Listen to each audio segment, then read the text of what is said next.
Okay, so today I will make chiles rellenos, and I will do a method that my grandma showed me.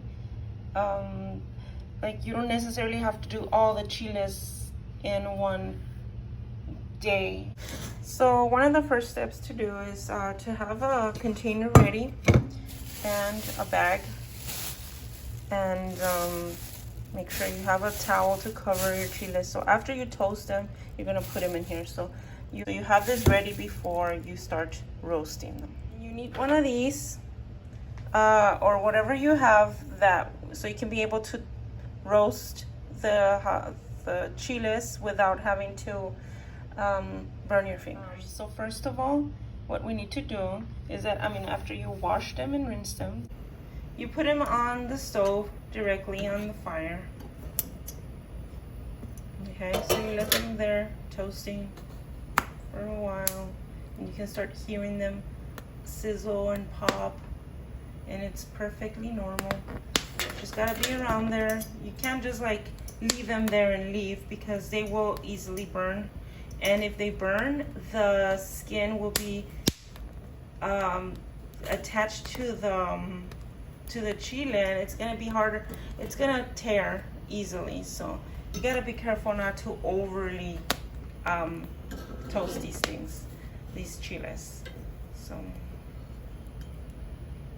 if you notice, they're already starting to roast around there, and you just have to be flipping them the whole time. When I was trying to roast 6 at a time, it was overwhelming, because I was like trying to flip this one was almost done, and I had to put it away, and while I was putting the other one away, the other ones were burning. So it's better when you're roasting 3 at the same time, and you keep them together in one place, and then you just kind of keep flipping them over and over. It tears easily if you burn them. So, and they're harder to peel also. Oh, how perfectly this one is toasted. I like the way it is. I know there's some green part right there, but it will start sweating. It will release the skin once it's in the bag. There we go. Put it in the bag. Cover it well. So you're gonna let your chiles sweat with the vapor, their own vapor, and cover them up with a towel, kitchen towel, and you let them rest. I left them like around 20 to 30 minutes. And the reason is because they were pretty hot. So the first thing we do is that we have to have a bag ready so we can put all the peels. You see, you peel them.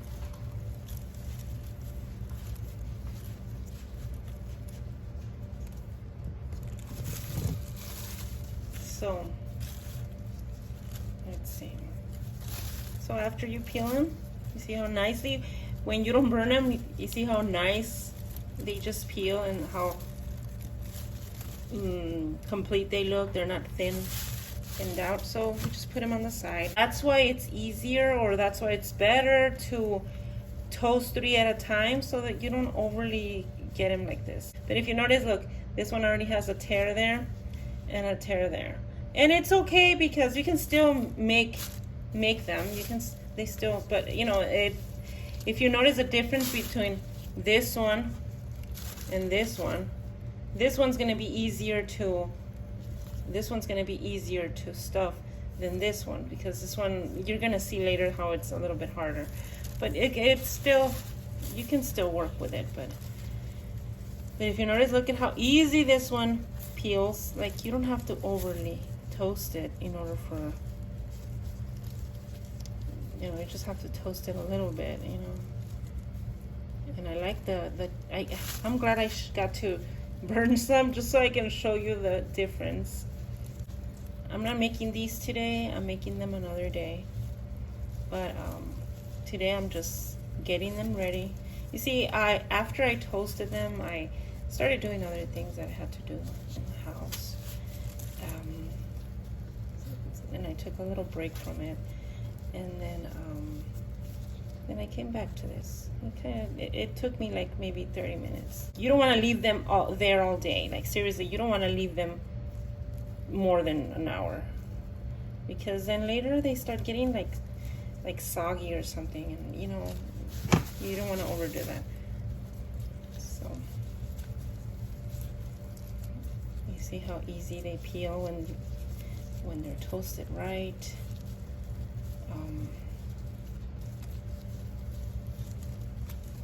And you know what? I like the fact that I'm wearing gloves because they don't stick on my fingers. Because usually when I use my fingers, they stick on my fingers, and I'm all trying to peel the peel off my fingers, which is so weird. And it's easier like this, you know. I don't see. So there.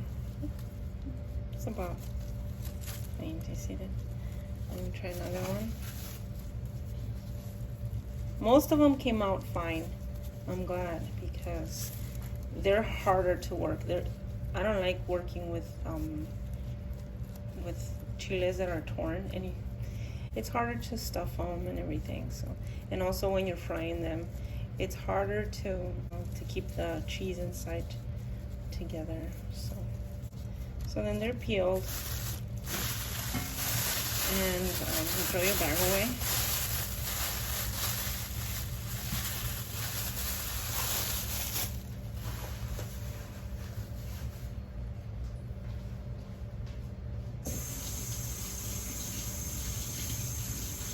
So the cheese that you need to use is a bar of cheese, and the way you need to cut it, and to cut it in rectangles. So first I cut 6 slices.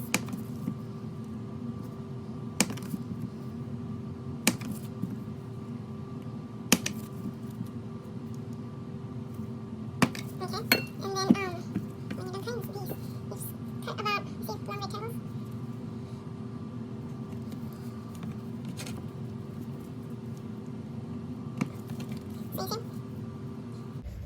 And so what I like to do to stuff them, so I'm gonna put the cheese over here on this side. Okay. My kids enjoy them better, even myself, and we enjoy them better when I remove the seeds and the veins. So this is what I do. I cut the top, and I mean this one's already torn, so I'm just gonna tear it all the way and just peel that off and put it away. So if you notice, put the cheese and wrap it. You see? I don't like the way that this comes out. It's not very easy to work with. You know what? If the cheese is too thick, you can always cut it thinner. And then there we go.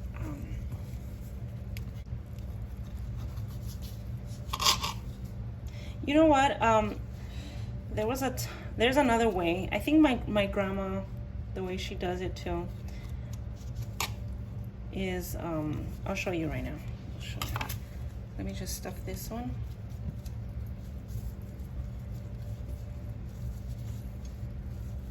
There we go. I'll put a short one in there too. There we go. So what my grandma does, because she likes to keep this over here, so she cuts a little bit on the top, and then she does it in a way that she removes this so easily. My grandma is great at making these. I mean, she knows how to do it. I just have a hard time. I should have paid more attention when she was teaching me this. But anyways, so she opens it like this. She removes it, and I think she rinses them to remove the seed. So I'm gonna rinse it.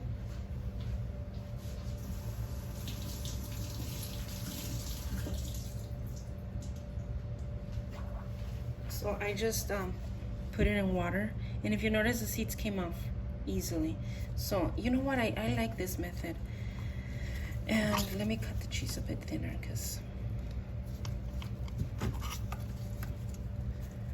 And then you can stuff them in there. So there's two ways. You see, there's two ways to do it, but I guess this way is easier because look at that. You could just hold the chile, and it's easier to just dip in the egg, and then look, the cheese stays in there easily. Over here, I'm gonna have to be careful with this one. So there's two ways of doing that. You know what? I'm gonna continue doing it like my grandma does it, because yeah, I don't want to have a hard time whenever I'm dipping them in the egg. And all you do when you rinse it in the water, you just kind of let the water kind of go through it, like let the water just run a bit through the veins. The main thing is to kind of cut this and take it out. So I'm just gonna run it through the water a bit.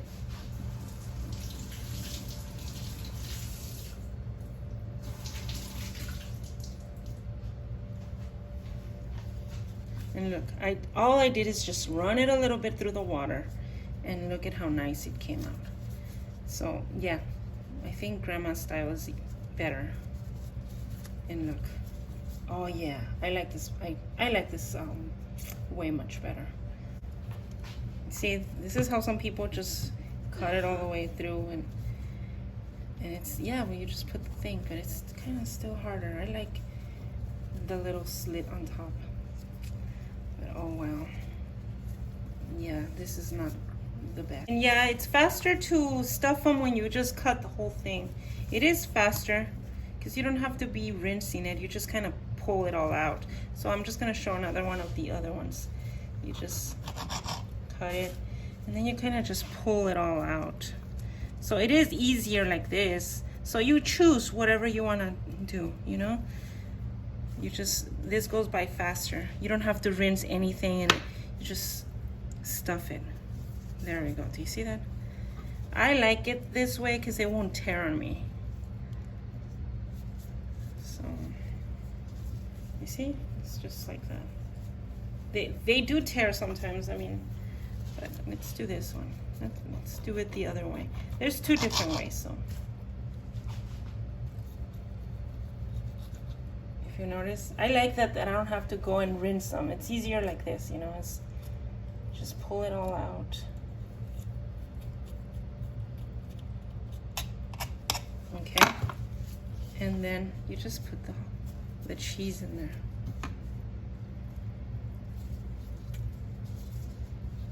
And there we go. So right now, after we do this, so I'm gonna clean my area again.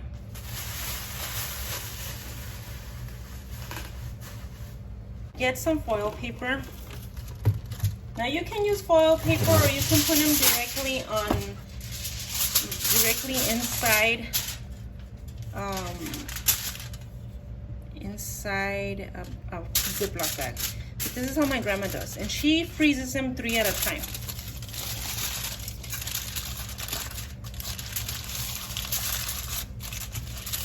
Okay, she puts them on foil paper. 3 at a time.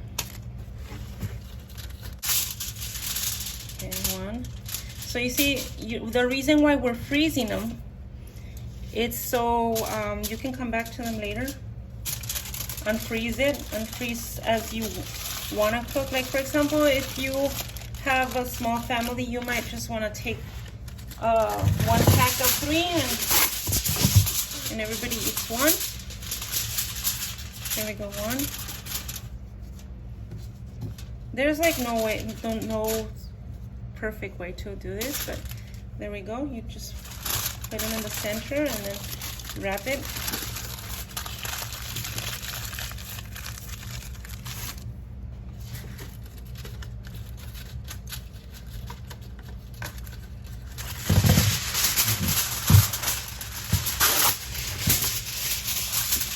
Like I said, you can just put them directly on a Ziploc bag if you want, but this will just keep their shape together, and you can take how many you need. You don't have to make them all whenever you feel like making them. You don't have to make them all. Maybe you're in a family where some people don't like chiles, so you might just want to make some for yourself. And so anyways, Then you get a big Ziploc bag and you just put them in there. Now that they're stuffed and they're ready to make whenever you have a chance or whenever you feel like it. So what we do is just put them in the bag and put them in the freezer. And then maybe I'll show how it looks when they're frozen, and then I'll take them out whenever I'm ready to cook them. So thank you for watching. I hope you watch the next video when I'm cooking them, and I hope you like the video. And thank you. Have a good day. Bye.